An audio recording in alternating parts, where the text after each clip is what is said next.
Welcome back to another episode of Borderlands Breaking News, where we break down every single thing about Borderlands 4 that you need to know as it comes out. So guys, we are once again going over the news from the other night, everything you need to know from the gameplay reveal, and today I want to talk about farming, because we had a lot of news come out about farming in that gameplay reveal. But before we get into that, please make sure you are subbed to the channel if you want to stay up to date on all of the latest breaking news with Borderlands 4. You guys have been absolutely killing it on the support with the videos. If we can hit 100 likes with this video, that would be super dope, so thank you very much. In today's video, we're going to be talking about the changes to farming coming in Borderlands 4 and some things you may have missed in that gameplay reveal. So I think let's just get started and address the elephant in the room, which is of course the new weapon parts system. GEARBOX basically opened up that section of the reveal by saying that the weapon parts system in Borderlands 4 would be basically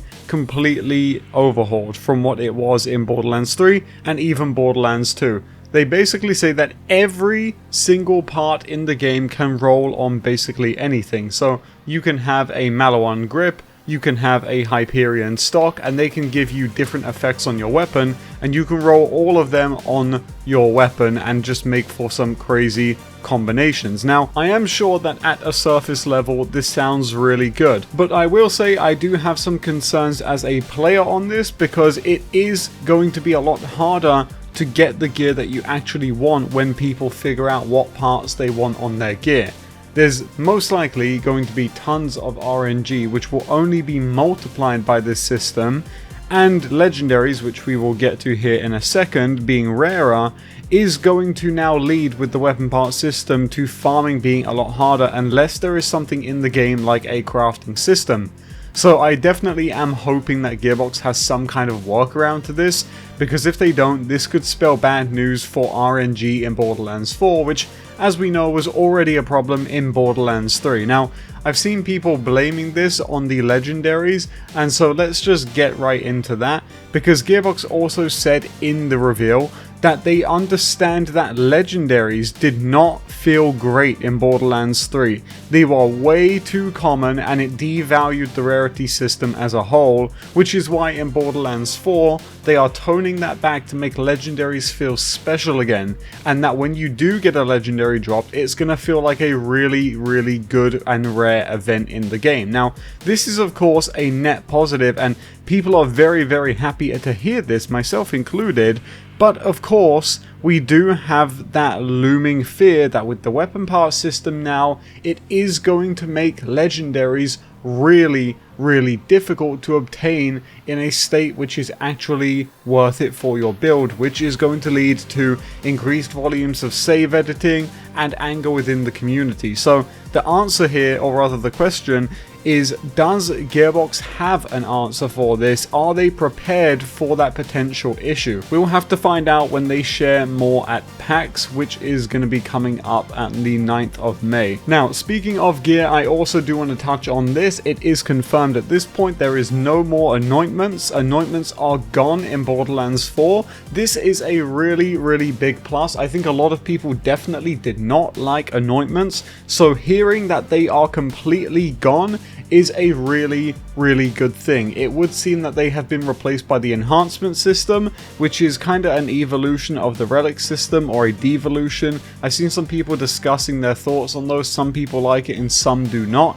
But at least in my opinion, anointments on gear is gone, and I'm really happy about that. I did not like anointments. But that still does not negate the fact that the weapon part system will add its own host of RNG, which either will be balanced out like it was in Borderlands 3 towards the end when they did the anoint reroller. My guess is that they've got some kind of weapon part reroller in the game that they just haven't showed off to us yet. We haven't seen any hub world gameplay, so we don't know what system are available to us, and I think that's very important to know. Especially in Tiny Tina's Wonderlands, you didn't unlock the enchantments until endgame. You couldn't go and re-roll enchantments.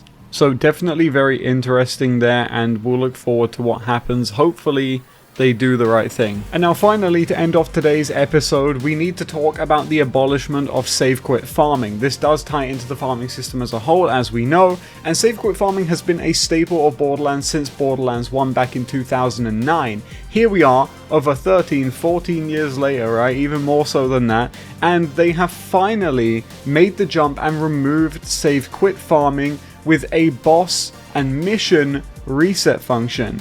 So we'll talk about what the mission reset could mean here in a sec, but for now, let's just talk about the boss reset. So there is going to be a switch outside of almost every boss in the game, and you will be able to go up to it and hit that switch to respawn the boss and then go and fight it again. And this way you don't have to save quit to the main menu, which would break up the party, and you can then just go and kill the boss again, right? So this is all round a net positive, because save quit farming is something that people hate in Borderlands. While there are people like myself who also think it's kind of part of Borderlands identity, it's just one of the things we grew up doing, it's one of the things we're used to doing, it's definitely better to go to a more modern system like a boss reset function, and I'm sure for people who do want to save quit, they can still choose to do that if they want to. So this is a net positive because, you know, it pleases both crowds, which is very rare these days. You don't often get the opportunity to do that. But they didn't just stop there, they went to a mission reset mechanic as well, which now allows you to do the same for story missions. You can go and hit the reset on that and replay it.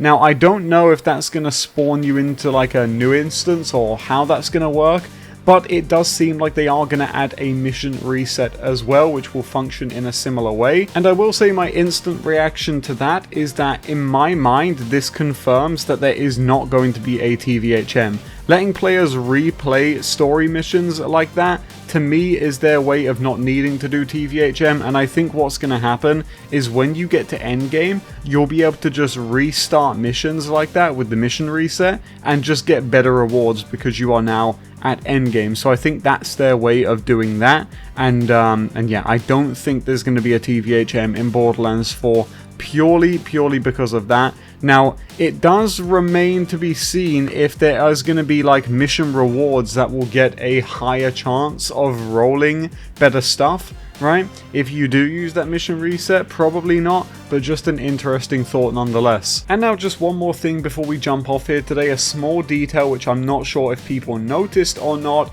is a feature from Borderlands 2 which is returning in Borderlands 4, and that's the ability to see what your mission reward is going to be before you pick up the mission.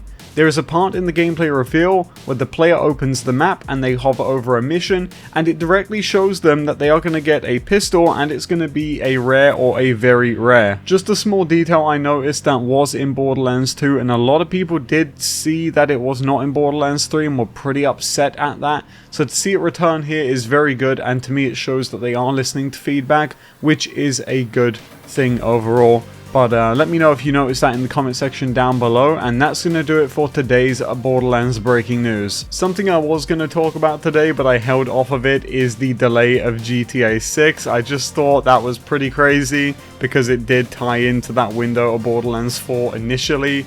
But if you made it to the end of the video, leave a comment saying RIP GTA 6 or Borderlands 4 Supremacy.